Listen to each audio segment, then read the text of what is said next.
Barack Hussain Obama, જન્મ 4 August 1961।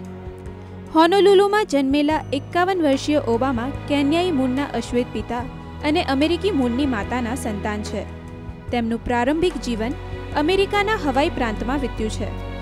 બાળપણમાં તેમને લોકો બાયરી નામથી બોલાવતા હતા। બાળપણમાં તેમનું જીવન મધ્યમ વર્ગીય રહ્યું છે। ઓબામા હાર્વર્ડ સ્કૂલ ઓફ લોમાંથી સ્નાતક થયા છે। 1997 થી 2004 સુધી તેઓ ઇલિનોય સેનેટમાં હતા। આ સાથે જ તેઓ 1992 થી 2004 સુધી શિકાગોમાં વિશ્વવિદ્યાલયમાં બંધારણીય કાયદાનો અભ્યાસ કરાવતા હતા।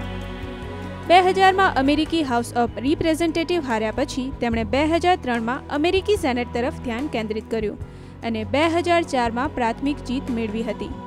કોંગ્રેસના 109માં અલ્પસંખ્યક ડેમોક્રેટિક સદસ્ય તરીકે તેમણે પારંપરિક હથિયાર પર નિયંત્રણના વિધેયકો બનાવવામાં તેમણે સહયોગ આપ્યો હતો। તેઓએ 1992માં મિશેલ ઓબામા સાથે લગ્ન કર્યા હતા। તેમને 2 પુત્રી માલ્યા અને સાશા છે। ઓબામાએ 2 લોકપ્રિય પુસ્તક પણ લખ્યા છે। પહેલું પુસ્તક dreams from my father, a story of race and inheritance અને તેમનું બીજું પુસ્તક ધ ઓડેસિટી ઓફ હોપ છે।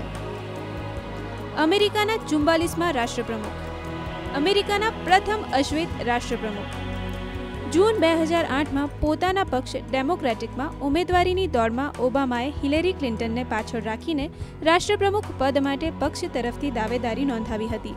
તો રાષ્ટ્રપ્રમુખ ચૂંટણીમાં તેમણે રિપબ્લિકન પાર્ટીના ઉમેદવાર જ્હોન મેકકેનને માત આપીને અમેરિકાના 44માં રાષ્ટ્રપ્રમુખ બન્યા હતા।